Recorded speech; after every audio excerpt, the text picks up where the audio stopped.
Egypt compared to fallen Assyria. On June 21, during the 11th year of King Jehoiachin's captivity, this message came to me from the Lord. Son of man, give this message to Pharaoh, king of Egypt, and all his hordes. To whom would you compare your greatness?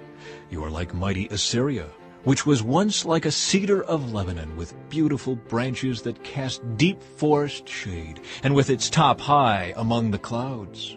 Deep springs watered it and helped it to grow tall and luxuriant.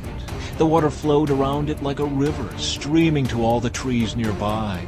This great tree towered high, higher than all the other trees around it. It prospered and grew long, thick branches because of all the water at its roots. The birds nested in its branches, and in its shade all the wild animals gave birth. All the great nations of the world lived in its shadow.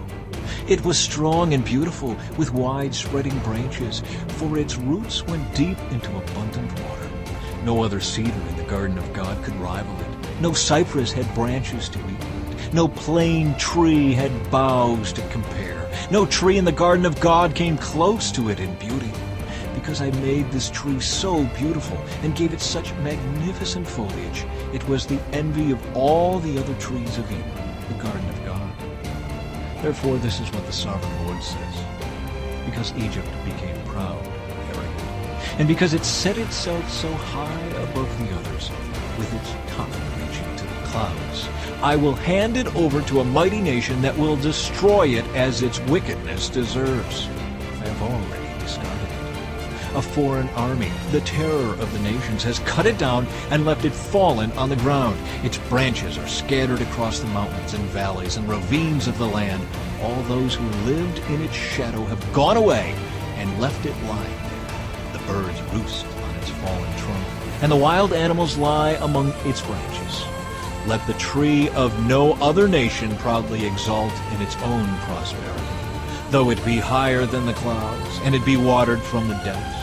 For all are doomed to die, to go down to the depths of the earth. They will land in the pit along with everyone else on earth. This is what the Sovereign Lord says. When Assyria went down to the grave, I made the deep springs mourn. I stopped its rivers and dried up its abundant water. I clothed Lebanon in black and caused the trees of the field to wilt.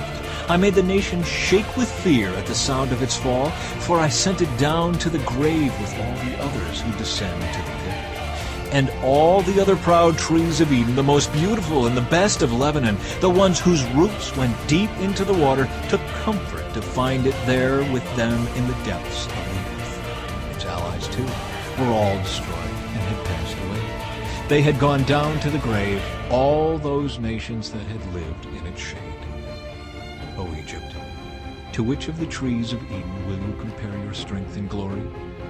You too will be brought down to the depths with all these other nations. You will lie there among the outcasts who have died by the sword.